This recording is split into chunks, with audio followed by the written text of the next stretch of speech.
Dan Badan Meteorologi, Klimatologi, dan Geofisika atau BMKG memperkirakan cuaca ekstrim di sejumlah wilayah di tanah air terjadi saat peralihan dari musim kemarau ke hujan atau pancaroba pada sekitar Oktober hingga November 2022. Kita bahas langsung. Bergabung bersama saya, Deputi Bidang Meteorologi BMKG Guswanto. Pak Guswanto, selamat petang. Selamat petang, Puspa. Pak Guswanto, sejumlah wilayah Jakarta kemarin hampir lumpuh karena hujan lebat yang terjadi kemudian dampaknya adalah banjir. Bagaimana BMKG melihat potensi hujan lebat dalam beberapa hari, beberapa pekan ke depan? Jadi BMKG memandang kondisi akhir-akhir ini sebenarnya BMKG sudah merilis tanggal 2 sampai dengan tanggal 8 ini di beberapa wilayah di Indonesia terjadi peningkatan aktivitas fenomena cuaca ekstrim. Artinya bahwa cuaca ekstrim seperti apa yang muncul yaitu hujan lebat. Misalkan kemarin tanggal 3 kita melihat bahwa Atang Sanjaya yang dicatat tanggal 4 ya, artinya hujan tanggal 3 sampai tanggal 4 itu dicatat tanggal 4 pagi, itu memang terjadi di Atang Sanjaya itu sampai menjadi 106. Kemudian kemarin kita catat lagi pada tanggal 4, kita catat tanggal 5 pagi, itu terjadi hujan di Maluku Saleh, itu sampai 106, 170. Nah, inilah beberapa fenomena yang perlu kita pahami. Dan kita lihat juga sebenarnya Indonesia pada saat ini telah memasuki musim penghujan tahun 2020, 2022, 2023. Artinya sekitar 45% sudah memasuki. Khusus untuk DKI Jakarta itu akan masuk di bulan ini, Oktober. Dan kemudian perakiraan curah hujan itu sendiri akan meningkat dan mencapai puncaknya rata-rata pada Desember Januari. Desember 2022 atau Januari di 2023. Ini beberapa daerah kita lihat. Kemudian perlu dipahami juga bahwa curah hujan ini tidak mengalami peningkatan itu tidak sama untuk setiap daerah. Jadi mereka terbagi secara ruang dan waktu tergantung daripada dinamika atmosfer yang ada. Dan kemudian di samping dinamika atmosfer itu ada pula faktor lokal yang cukup mempengaruhinya.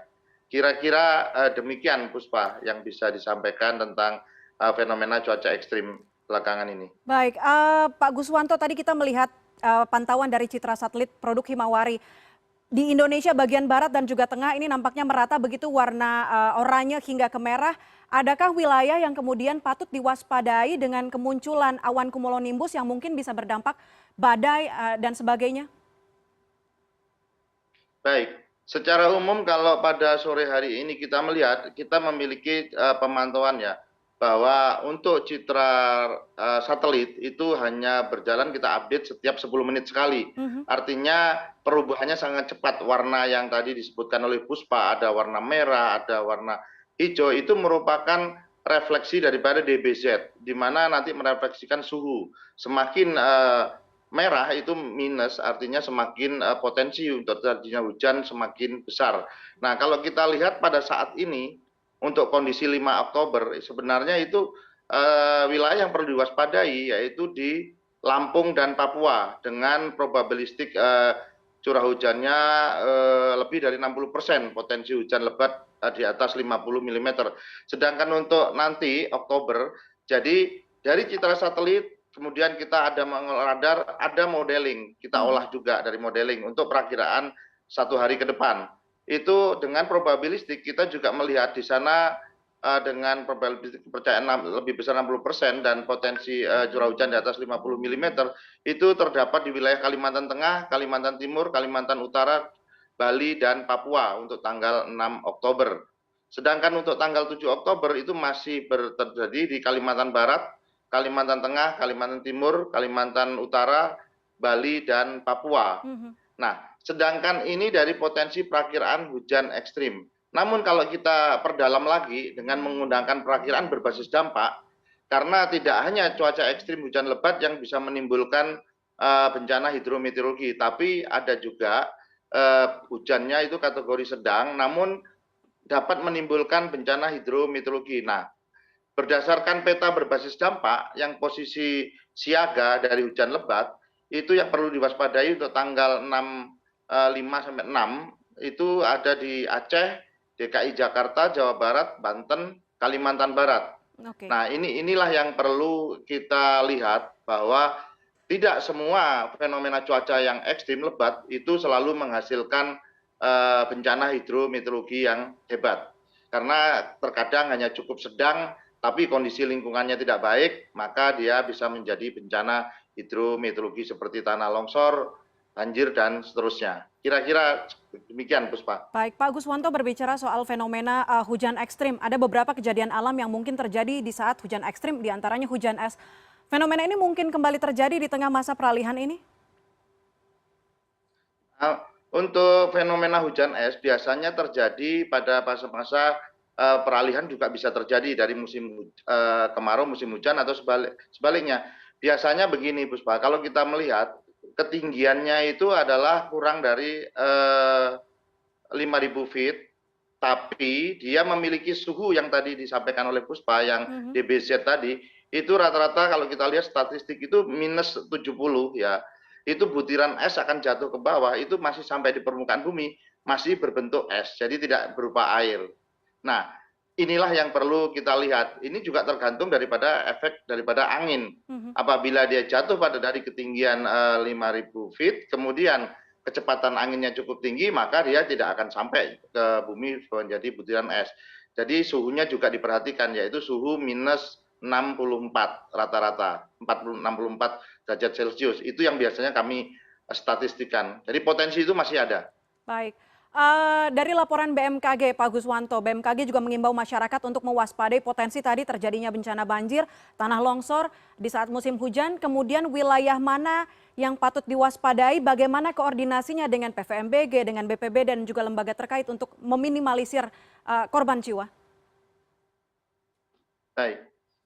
Yang perlu diwaspadai tadi sudah saya sebutkan ya, memang untuk tanggal 4 sampai 10 Oktober ke depan, itu kita lihat ada beberapa wilayah yaitu intensitas sedang lebat masih cukup dominan di beberapa wilayah di Sumatera, Kalimantan, Bali, dan Jawa Nusa Tenggara.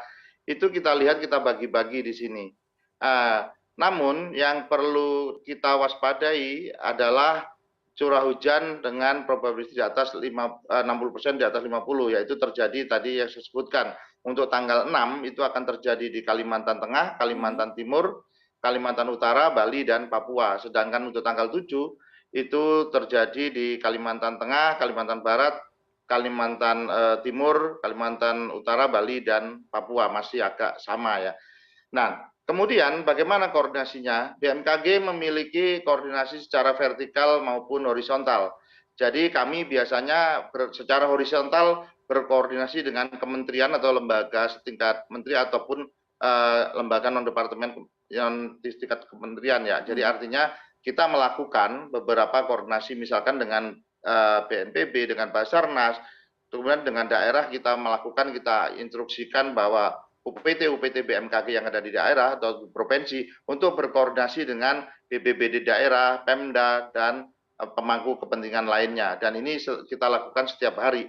Sedangkan untuk informasi itu sendiri kita sebarkan melalui informasi jalur-jalur media ya, misalkan melalui YouTube, kemudian melalui info BMKG, call center 196, dan beberapa datang langsung ke kantor BMKG juga bisa dilayani.